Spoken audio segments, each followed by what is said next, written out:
Good day sa ating lahat mga kaibigan.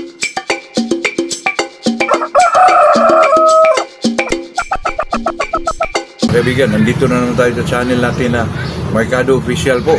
Kahapon doon sa Macau, naitopic tayo na ano po, yung about sa kanin, okay ba yung kanin, pakain sa ating mga manok po. May nag-comment mga kaibigan kasi na ano ko doon, sabi ko doon na okay lang kung sa 3 to 4 months, ganon. May nag-ano, idol, pwede bang ipakain nyo natin sa ating mga manok yung edad 3 to 4 months yung kanin po? Sa akin naman dyan mga kaibigan, sa akin ay talagang ano natin yan, na-experience na natin yan. Pero yung wala lang tayong pambili ng pagkain o ano, may medyo bahaw tawag Bisaya dyan mga kaibigan, pakainin mo ng bahaw. Kung sisiw lang, 3 to 4 months. Pero pag ginagawa nating maintenance talaga mga kaibigan, sa akin po parang hindi siguro mga kaibigan, kasi ang manok kasi mga kaibigan, yung sinasabi ko na magkasapula po, medyo tumaba yung manok mo. Marami naman dyan sa ano mga kaibigan, sa labas na yung mga tinatawag nila mga integra 3 ba yun o ano, yun pagkaon natin, pagkain natin mga kaibigan, kasi marami na dyan sa market mga kaibigan na talaga pang manok, pang sisiw talaga. Kasi kung kanin mga kaibigan, okay lang yan kung mga sobra-sobra lang. Pero kung sinadya mo talagang magsaing ka tapos yun ang ipakain mo, mas mahal pa yun mga kaibigan, kasi 50 kilo ang bigas ngayon yung sa page naman mga kaibigan 40 plus lang yun. Kaya doon na tayo, okay lang yun mga kaibigan. Kung sa araw na to wala ka talagang pambili, hindi, kanin muna yung mga bahaw muna mga kaibigan, okay lang yun.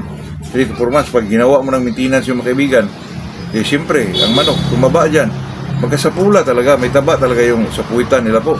Mahirap yun kasi paglaki nila may gano'n na, mahirap tanggalin yun mga kaibigan, kasi parang nakadikit na yun. At saka everyday mo pinakain, okay lang yun siguro mga kaibigan, kanin tapos haluan mo ng crack corn o PDP ba, jumbo PDP, okay lang yun.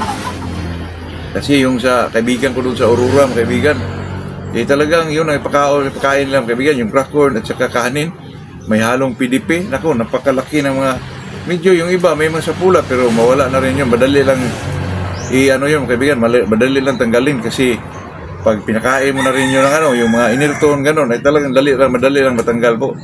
Lalo na pag puro concentrate lang yung pinakain mo, ay talagang mawala na yun. Kasi medyo mangangayat yung manok mo, ay talagang mawala yung mga taba. Lalo na pag kinokontrol mo pa yung tubig, madali lang mawala po. At saka may nagtanong sa akin mga kaibigan na paano daw mawala yung sapula sa babae po. Nako, napakadali lang yun mga kaibigan. Kahit pakainin mo lang yan ng concentrate po, wala na.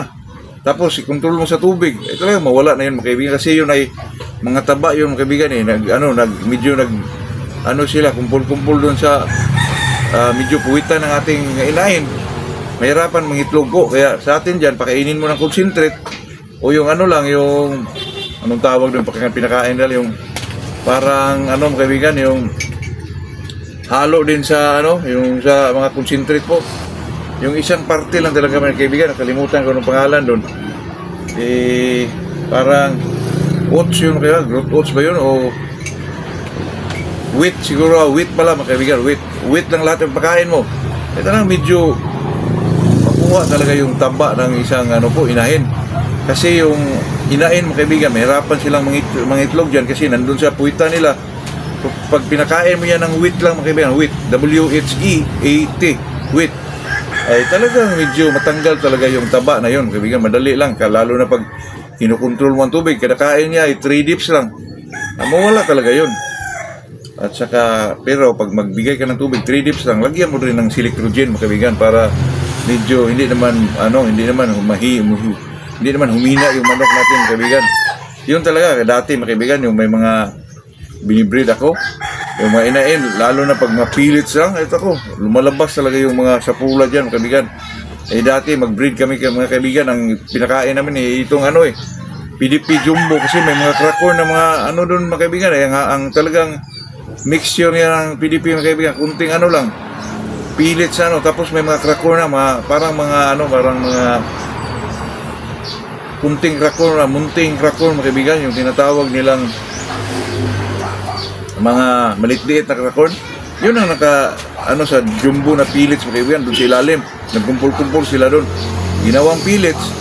Di ko lang alam mga kaibigan kung anong proseso ng yung paggawa ng pellets, pero ang medyo marami-rami yung mga kakon po.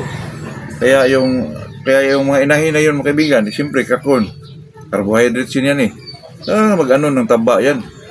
Kasi taba, sweet yun. Kaya medyo mag-produce talaga sila ng mga fats po.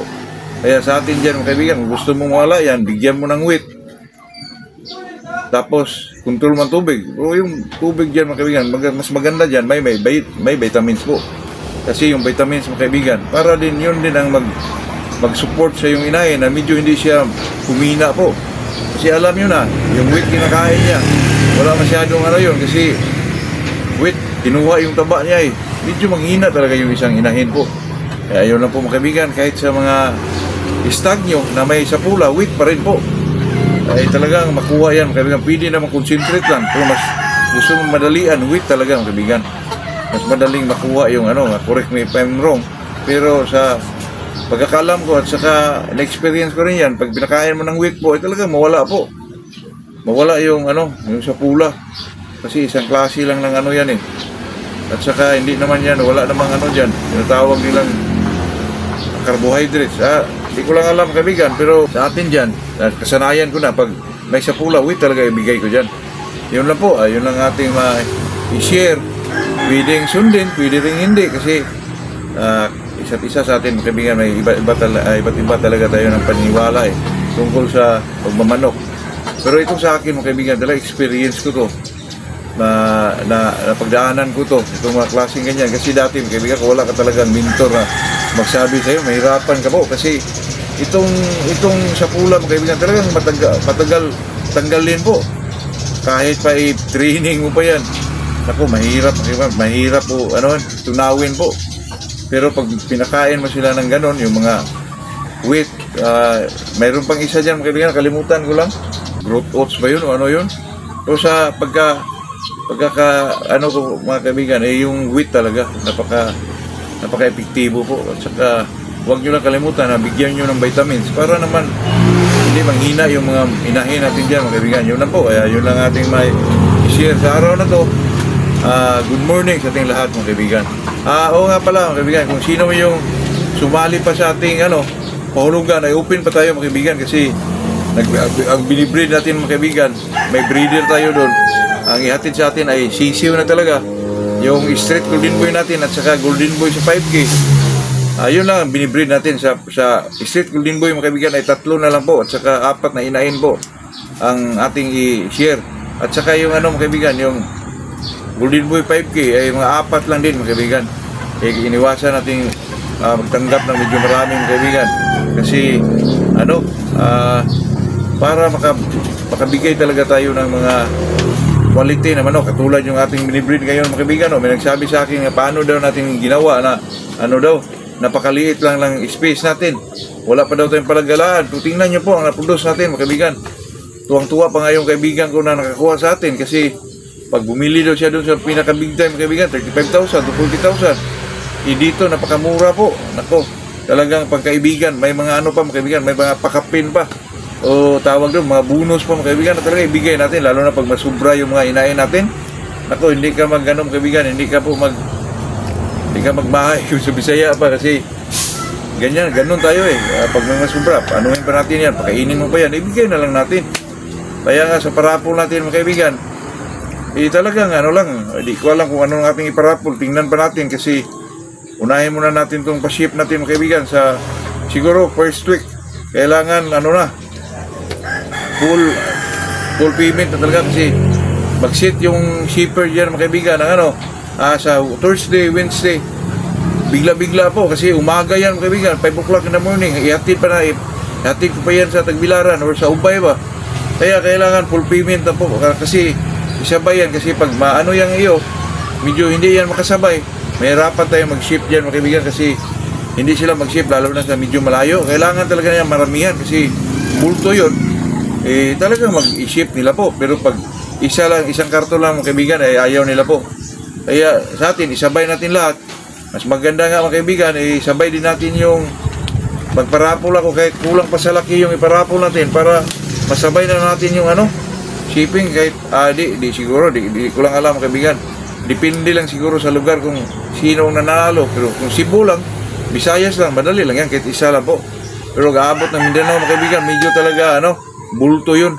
Para may gana naman yung shipper na mag-ship talaga sila kasi medyo malayo, bulto. Kung bulto, mga kaibigan, medyo makapira sila doon. Kaya, ganun, kaya, kung sino pa yung nakaano sa atin, i-ano nyo na, i-full nyo na, mga kaibigan, para hindi ako mahirapan po kasi sa first week sa May, mga kaibigan, kailangan full payment talaga para sabay na lahat yun, mga kaibigan. Yun lang, mga kaibigan, good morning sa ating lahat po.